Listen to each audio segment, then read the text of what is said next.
निवडणुकांसाठी सत्ताधारी आणि विरोधक दोन्ही आघाड्यांवर बैठकांचं सत्र सुरू झालंय. प्रत्येक जणाने आपापल्या पद्धतीनं जागांवर दावेदारी सुरू केली आहे. आज आम्ही तुम्हाला पक्षांच्या मनातील मुख्यमंत्रीही सांगणार आहोत आणि जागांच्या दावेदारीची इनसाइड स्टोरी पण. जवळपास 125 जागांवर कोणताही तिढा नसल्याचं महाविकास आघाडीच्या सगळ्याच नेत्यांनी वेळोवेळी सांगितलंय. पण उर्वरित जागांचा तिढा सोडवण्यासाठी कालपासून बैठकांचं सत्र सुरू झालंय. अवघ्या काही मिनिटांपूर्वी राष्ट्रवादी काँग्रेस शरदचंद्र पवार पक्षाचे नेते उद्धव ठाकरेंचं निवासस्थान मातोश्रीवर पोहोचले. तर कालच्या पहिल्याच बैठकीनंतर चर्चा समोर आली ती वर्धा पॅटर्नची. नुकत्याच झालेल्या लोकसभा निवडणुकीत वर्धा मतदारसंघ शरद पवारांच्या राष्ट्रवादीला सुटला होता. त्यांच्याकडे सक्षम उमेदवार नसल्यानं निवडणुकांच्या तोंडावर काँग्रेसच्या अमर काळेंना पक्षात घेतलं आणि उमेदवारी दिली. अमर काळे खासदारही झाले. आता लोकसभेतील हाच वर्धा पॅटर्न विधानसभेतही जागा वाटपाचा तिढा सोडवण्यासाठी वापरला जाऊ शकतो अशी माहिती आहे. सगळ्यात महत्त्वाचं म्हणजे जिंकेल त्यालाच उमेदवारी आणि लोकसभेच्या मेरिटवरच जागा, असंच सूत्र बहुतेक महाविकास आघाडीच्या बैठकीतून बाहेर येत आहे.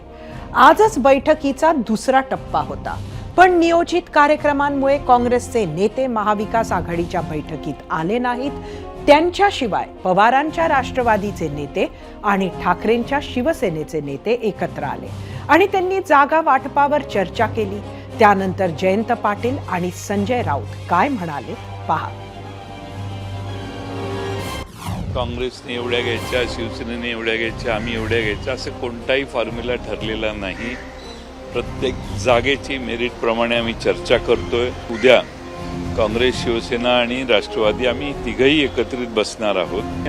आतापर्यंत झालेल्या चर्चा अतिशय चांगल्या चालल्यात. पुढच्याही चर्चा उत्तम होतील असा मला विश्वास आहे. आता इतक्या मोठ्या राज्यामध्ये आघाडीमध्ये एखाद दुसऱ्या जागेवरून मतभेद नाही, दुमत असू शकतं. अशाच जागा ह्या नंतर चर्चेला येतील, पण त्या फार नाही आहेत. ओव्हरऑल आमच्याकडे जागा वाटपासंदर्भात एकमत जास्त आहे. नीट ऐकलत ना, आमच्यात सगळं ठीक सुरू आहे. कोणताही वाद नाही. काही ठिकाणी मतभेद आहेत, पण आम्ही जागांचं कोडं सोडवू, तेही आचारसंहितेपूर्वी, असा विश्वास संजय राऊतांनीच बोलून दाखवलाय. पण कालच्या बैठकीतच ठाकरेंच्या सेनेकडून एक मोठा प्रस्ताव ठेवल्याचं चर्चा राजकीय वर्तुळात आली. हवं तर 10 जागा कमी लढवू, पण मुख्यमंत्री पद ठाकरेंनाच द्यावं असा प्रस्ताव ठाकरेंच्या नेत्यांनी ठेवल्याची ही चर्चा राजकीय वर्तुळात होती. 2019 मध्ये ठाकरेंनी मुख्यमंत्री पदासाठी मंत्रिमंडळात काही पदं कमी घेतली होती अशी माहिती आहे. आम्हीही खासदार संजय राऊतांनाच विचारलं, तर ते काय म्हणाले बघा, नीट ऐका, कारण त्यांच्या उत्तरात अजून एक बदललेली भूमिका लपली आहे.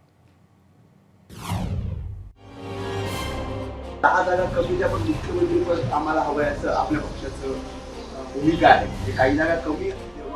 अच्छा, ज्यांनी ज्या बातम्या दिलेल्या आहेत ते आमच्या बरोबर बैठकीला होते का बसलेले? ते होते का आमच्या बरोबर कालच्या बैठकीला किंवा आधीच्या बैठकांना?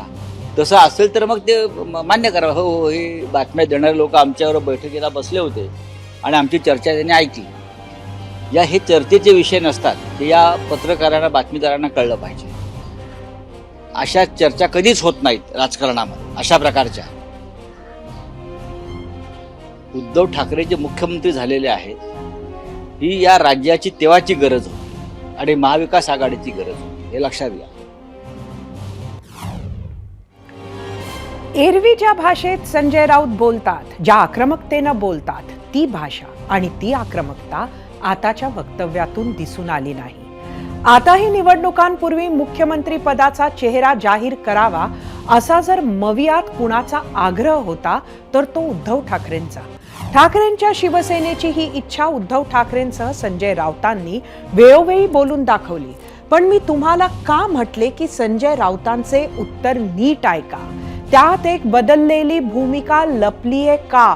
तर 2019 साली उद्धव ठाकरे मुख्यमंत्री होणं हे त्यावेळची मवियाची गरज होती, असं जे संजय राऊत आज शेवटी म्हणाले, त्याचा अर्थ आज त्याची गरज नाही असाही काढला जाऊ शकतो. भूमिका बदलली का, हा त्यामुळेच मनात आलेला सवाल.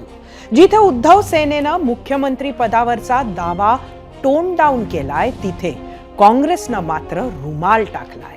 काँग्रेसचा मुख्यमंत्री पदावरचा दावा आज काँग्रेसच्या कोकण मेळाव्यात बाळासाहेब थोरात, जे सामान्यतः कुठलीही वादातीत ठरेल अशी भूमिका घेत नाही, अशा बाळासाहेब थोरातांनी मांडली. कार्यकर्त्यांच्या निवडणुका पुढच्या निवडणुका आहेत आणि याकरता या निवडणुकीमध्ये आघाडी म्हणून सुद्धा आपण चांगलं काम करा, असं सुद्धा आवाहन मी करतो. मला खात्री आहे, 100% खात्री आहे, मुख्यमंत्री होणार महाविकास आघाडीचा, काँग्रेसचा मुख्यमंत्री होईल याची खात्री मला आहे. त्याकरता आपण सगळ्यांनी काम करा असं आवाहन करतो. असो, आजच्या भागात आपण महाविकास आघाडी आणि महायुतीमधील याच विषयावर चर्चा करणार आहोत. त्याआधी याच विषयावर आम्ही विचारलेला प्रश्न पाहूयात. जाऊया आपल्या पोल सेंटरला. आजचा आपला पहिला महाविकास आघाडीच्या मॅरेथॉन बैठका, जागा वाटपात कुणाला सर्वाधिक जागा मिळतील? काँग्रेसला, शरदचंद्र पवार राष्ट्रवादीला की उद्धव सेनेला? हे तुम्हाला सांगायचं होतं.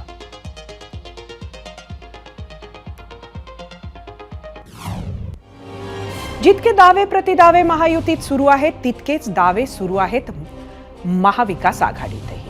आता हेच पाहना, भाजप गेल्या विधानसभा निवडणुकी एवढ्या म्हणजेच जवळजवळ 160 जागांसाठी आग्रही असल्याची माहिती एका बड्या नेत्यानं एबीपी माझाला दिली. पण दुसरीकडे शिंदेची शिवसेना ही 126 ते 128 जागांसाठी आग्रही आहे. जागा वाटपात किमान 112 जागा तरी वाट्याला याव्यात अशी मागणी शिंदेच्या शिवसेनेचे नेते करू लागलेत. तर अजितदादांच्या राष्ट्रवादीबद्दल बोलायचं झालं तर सुरुवातीला 60 जागांची मागणी सुरू होती. आता हा आकडा 70 वर पोहोचलाय. आधीच आकडे फुगवून मागितले की बार्गेनिंग पॉवर चांगली राहते, हे सगळ्यांनाच माहिती आहे. तसेच मित्रपक्षांवर प्रेशर पण राहतं. असे दावे प्रतिदावे सुरू असतानाच मुख्यमंत्र्यांनी बुलढाण्यातून घोषणा केली की पुन्हा एकदा महायुतीचंच सरकार येणार. जो डेवलपमेंट के प्रोजेक्ट शुरू है, मैं बताऊंगा आपको कि समृद्धि है, अटल सेतु है, ये कोस्टल हाईवे है, मेट्रो है, ये सब जो है, और एक तरफ स्कीम योजना है, मुख्यमंत्री लाडली बहना योजना, युवा प्रेसिडेंट, इससे डरे हुए हैं. और इसलिए लोग समझदार है. आने वाले विधानसभा के चुनाव में महायुति सरकार जो है मजबूती के साथ फिर आएगी और लोगों की सेवा करेगी. ज्या बुलढाण्यातून मुख्यमंत्री एकनाथ शिंदेंनी महायुतीचंच सरकार येणार अशी घोषणा केली, त्याच कार्यक्रमात उपमुख्यमंत्री अजित पवारांनी महायुतीतल्या सहकारी पक्षातील धार्मिक तेढ निर्माण करणाऱ्या नेत्यांना दम दिलाय. अगदी मुख्यमंत्री एकनाथ शिंदे आणि उपमुख्यमंत्री देवेंद्र फडणवीस यांच्या समक्ष गेल्या काही दिवसांपासून धार्मिक तेढ निर्माण करणाऱ्या वक्तव्यांप्रकरणी अजितदादांनी कडक भूमिका घ्यायला सुरुवात केली. इतकंच नाही तर त्यांच्या नेत्यांनी थेट दिल्ली गाठली, भाजप श्रेष्ठींकडे तक्रार केली. गेल्या काही महिन्यांमध्ये भाजप नेते नितेश राणेंनी मुस्लिमांविरोधात केलेली वक्तव्य अनेकदा वादग्रस्त ठरली आहेत. त्यांच्यासह अनेक नेत्यांवर बोलत असताना मुस्लिमांविरोधात वादग्रस्त विधानं खपवून घेणार नाही असं अजितदादांनी काही दिवसांपूर्वीच म्हटलं होतं. आजही लाडकी बहीण कार्यक्रमात बोलत असताना राग आल्यावर जिभेवर ताबा ठेवावा अशा पद्धतीनं दादांचं वक्तव्य आलं. दादांनी अनेकांचे कान आज टोचलेत. कुठल्याही सत्ताधारी असो, विरोधी असो किंवा आणखीन कुणी असो, वाचाळवीरांनी थोडंसं आपले त्या ठिकाणी मर्यादा पाळाव्यात. आपण शिवशाहू फुले आंबेडकरांच्या महाराष्ट्रात राहतोय. कुठंही वेडेवाकडे विधान करून मुख्यमंत्र्यांना, महायुतीच्या सरकारला, घटक पक्षांना अडचणीत आणू नये. ठीक आहे, राग येतो, आम्हालाही येतो, परंतु राग व्यक्त करण्याच्या काही मर्यादा असतात. मुस्लिमांविरोधात चिथावणीखोर वक्तव्य करणाऱ्या नितेश राणेंसारख्या भाजपच्या नेत्यांविरोधात अजितदादांच्या राष्ट्रवादीनं अमित शहा यांच्याकडे तक्रार केली आहे. महायुतीत असूनही धर्मनिरपेक्ष राजकारण करणाऱ्या अजितदादांच्या राष्ट्रवादीत याबद्दल तीव्र नाराजी असल्याचं समजतंय. पण नितेश राणेंनी मात्र यावरून अजितदादांनाच चॅलेंज दिलाय. तर उपमुख्यमंत्री देवेंद्र फडणवीस यांनी सुद्धा नितेश राणेंची पाठराखणच केली आहे. अजितदादांना कुठे तक्रार करायची तरी करू शकतात, तो त्यांच्या पक्षाचा विषय आहे. हिंदुत्वावर आमच्याकडून कुठलीही तडजोड होणार नाही. त्या बाबतीमध्ये आमची भूमिका सरळ स्पष्ट आहे. वरिष्ठांशी बोलले त्याची काय आम्हाला सांगितलं तर आम्ही त्या पद्धतीने काम करणारे कार्यकर्ते आहोत, पण हिंदुत्वावर तडजोड नाही. मला अपेक्षा होती की जे आमची दिल्लीला तक्रार करतायत त्यांनी आमच्या ह्या गणेश चतुर्थीच्या निघालेल्या मिरवणुकीवर ज्यांनी दगडी मारली त्याच्याबद्दल पण एकदा तरी निषेध केला पाहिजे होता. नितेश राणे हे हिंदुत्वाकरता काम करतात, ते हिंदुत्ववादी आहेत. ते अतिशय तडफेनं हिंदुत्वाचे विषय मांडतात. अर्थात हे विषय मांडताना कधीकधी ते जे काही बोलतात त्याचे वेगळे अर्थ निघतात. त्या संदर्भात स्वतः नारायणराव राणे साहेबांनी त्यांच्याशी चर्चा केली आहे, मी चर्चा केली आहे. त्यामुळे ते त्याची काळजी निश्चितपणे घेतील. हा वाद सुरू असतानाच नितेश राणेंनी पुन्हा एकदा धमकीवजा वक्तव्य केलंय. पोलिसांना 1 दिवस सुट्टी देतो, मग मुस्लिमांनी त्यांची ताकद दाखवून द्यावी, हिंदू त्यांची ताकद दाखवतील, असं चिथावणीखोर वक्तव्य त्यांनी सांगलीत केलंय. पाहूयात. हे पाहिजे ना आपल्या देवी देवतांबद्दल बोलणार, पाहिजे तेवढे आपल्या मिरवणुकीवर दगड मारणार, पण आपण ह्यांच्याबद्दल काही बोललो तर आम्हा लोकांना धमक्यापर्यंत हे लोक जातात. आणि हे लोकांना काय वाटतं, ह्यांच्या धमक्याला भीक देणारे आम्ही लोक आहोत का? ह्याच्यातले तर आम्ही सांगतो चला या पोलिसांना 1 दिवसाची सुट्टी मी देतो, तुम्ही तुमची ताकद दाखवा. आणि हिंदू म्हणून आम्ही आमची ताकद दाखवायला मैदानामध्ये येतो. आणि मग आम्हालाही बघायचंय त्या दिवसाच्या नंतर दुसरी सकाळ हिंदू बघतात काय मुसलमान बघतात हे आम्हालाही बघायचं आहे. धार्मिक तेढ निर्माण करणाऱ्या वक्तव्यांवरून जसं महायुतीमध्ये वाद निर्माण झालाय, तसाच वादग्रस्त वक्तव्यांवरून महायुती विरुद्ध महाविकास आघाडी रण पेटल्याचं चित्र आज पाहायला मिळालं. राहुल गांधी विरोधात बेताल वक्तव्य करणाऱ्या महायुतीच्या नेत्यांविरोधात कारवाईच्या मागणीसाठी काँग्रेसनं आज ठिकठिकाणी आंदोलन केलं. शिवसेनेचे संजय गायकवाड आणि भाजपचे अनिल बोंडेंनी राहुल गांधींविरोधात वक्तव्य केली होती. मुंबईत विधानसभेचे अध्यक्ष राहुल नार्वेकरांच्या घरासमोर काँग्रेसचे नेते आक्रमक झाले. त्यावेळी पोलीस आणि काँग्रेसच्या कार्यकर्त्यांमध्ये धक्काबुक्की झाली. या प्रकरणी वर्षा गायकवाड, असलम शेख, अमीन पटेल आणि शरद पवारांच्या राष्ट्रवादीच्या नेत्या राखी जाधव यांना पोलिसांनी ताब्यातही घेतलं.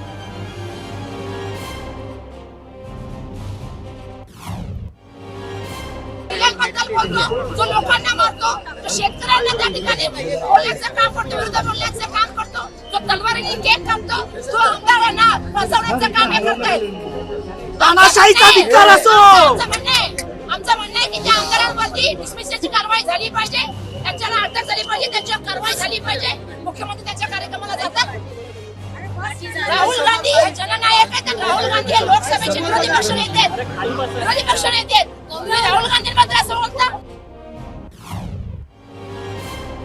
महाराष्ट्रातल्या याच सर्व राजकीय घडामोडींदरम्यान सुरू असलेल्या जागा वाटपाच्या चर्चेवर आम्ही तुम्हाला एक प्रश्न विचारला होता. त्या प्रश्नावर तुम्ही काय प्रतिक्रिया दिल्या आहेत त्या पाहण्यासाठी जाऊयात आपल्या मीडिया सेंटरवर. आजचा आपला प्रश्न परत एकदा बघूयात. महाविकास आघाडीच्या मॅरेथॉन बैठका, जागा वाटपात कोणाला सर्वाधिक जागा मिळतील, काय आल्या आहेत प्रतिक्रिया सोशल मीडियावर. एक्सवरून पहिली प्रतिक्रिया अमोल काते यांची. काँग्रेसच जास्त जागा घेणार, पण ठाकरे गटातून बंडखोरी करून काँग्रेसच्या जागा पाडणार हे निश्चित.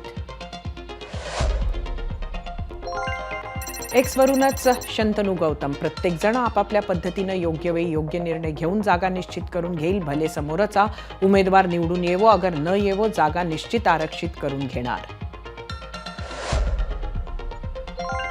युट्यूबवरून सुयश पावले. मवियाला जर सत्तेत यायचं असेल तर काँग्रेसने जास्त जागा लढवाव्यात आणि उद्धव ठाकरेंना मुख्यमंत्री पदाचा चेहरा जाहीर करावा, नाहीतर अवघड आहे. युट्यूबवरूनच जयसिंग गायरे.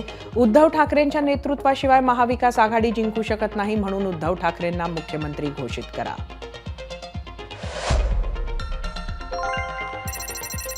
नागेश्वर सुखदवे. सारख्या जागा वाटून घ्या, ज्याचे जास्त आमदार त्याचा मुख्यमंत्री. युट्यूबवरूनच कुशल वानखेडे. काँग्रेस 110 ते 115 जागा लढू शकते. युट्यूबवरूनच राहुल जेजुरीकर. समसमान जागा दिल्या पाहिजे.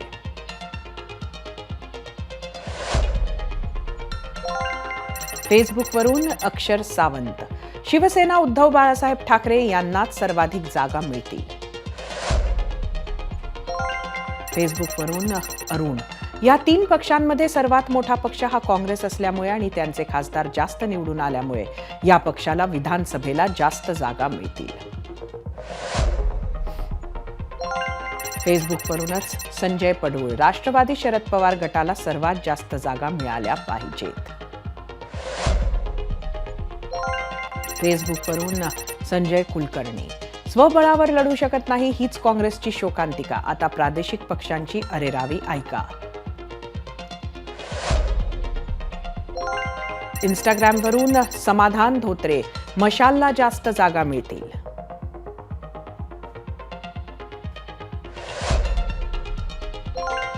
इंस्टाग्रामवरूनच शिवप्रसाद पवार. काँग्रेसला जास्त जागा मिळाल्या पाहिजेत, सर्वात जास्त खासदार त्यांचे आहेत.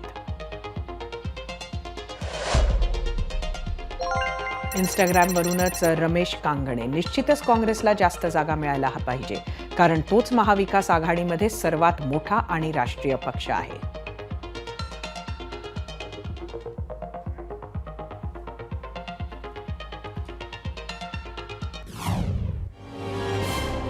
महाविकास आघाडीमधील जागा वाटपाच्या चर्चेवरच आम्ही तुम्हाला प्रश्न विचारला होता. त्या प्रश्नावर तुम्ही दिलेला कौल पाहण्यासाठी जाऊया आपल्या पोल सेंटरवर. आजचा आपला प्रश्न परत एकदा. महाविकास आघाडीच्या मॅरेथॉन बैठका जागा वाटपात कोणाला सर्वाधिक जागा मिळतील?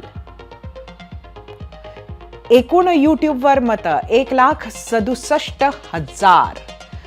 काँग्रेसला 50% मत मिळालंय, तर राष्ट्रवादी शरदचंद्र पवार पक्षाला 16, 34 शिवसेना ठाकरे गट. इंस्टाग्रामवर एकूण 6,000 मतं.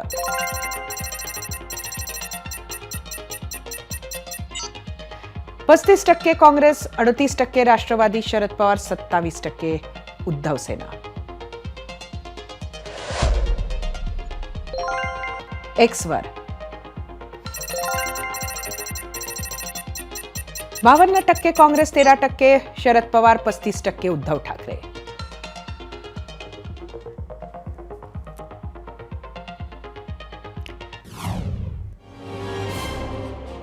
आता लोकसभेप्रमाणेच विधानसभेतही महायुती विरुद्ध महाविकास आघाडी अशी सरळ लढत होते.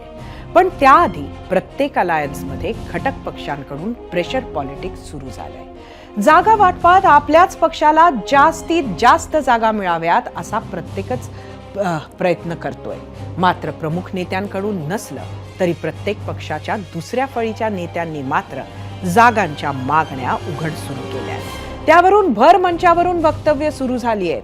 आता त्यातून फार तर माध्यमांना बातम्या मिळतात. पण खरंच जागा वाटपाच्या बैठकांमध्ये अशाच चर्चा होत असतील का? तर ते त्यांनाच ठाऊक. पण आज राजकारणात जी वेळ आहे ना, ती पाहता सत्ताधारी आणि विरोधक अशा दोन्ही अलायन्स समोर आव्हान आहे ते जागा वाटप, आणि तेही कोणत्याही वादाशिवाय. आणि त्यासाठी सगळ्यात महत्वाची ठरेल ती लवचिकता. 2019चेच उदाहरण घ्या. कोणत्याही राजकीय पंडिताला वाटलं नसेल किंवा कोणी त्याचा अंदाज लावू शकलं नव्हतं अशी शिवसेना, काँग्रेस, राष्ट्रवादीची आघाडी बनली. प्रत्येक पक्षाची विचारधारा एकदम परस्पर विरोधी होती, पण तिन्ही पक्षांच्या प्रमुखांनी लवचिकता दाखवली आणि महाविकास आघाडीचा जन्म झाला. आज 5 वर्षांनंतर मवियानं महाराष्ट्रात सांगलीची जागा सोडली, तर सगळ्याच जागांवर सर्वसमावेशक भूमिका घेत जागा वाटप केलं. दुसरीकडे महायुतीत भाजपच्या अंतर्गत सर्वेच्या आधारे जागा वाटप आणि तिकीट वाटपही झालं. इतकंच नाही तर भाजपच्या याच सर्वेनं काही ठिकाणी मित्र पक्षांनाही उमेदवार बदलायला लावले. परिणाम काय झाला तो नव्यानं सांगायची गरज नाही. आताही विधानसभा अवघ्या काही दिवसांवर आल्यात आणि त्यात ज्याला कुणाला जास्त लवचिकता दाखवता येईल, जी कोणती आघाडी वेळप्रसंगी काही जागांवर तडजोड करेल, तेच अलायन्स जागा वाटपाचा तिढा जास्त चांगला सोडवू शकेल आणि परिणामी सत्तेचा विडा उचलेल. एबीपी माझा, उघडा डोळे बघा नीट.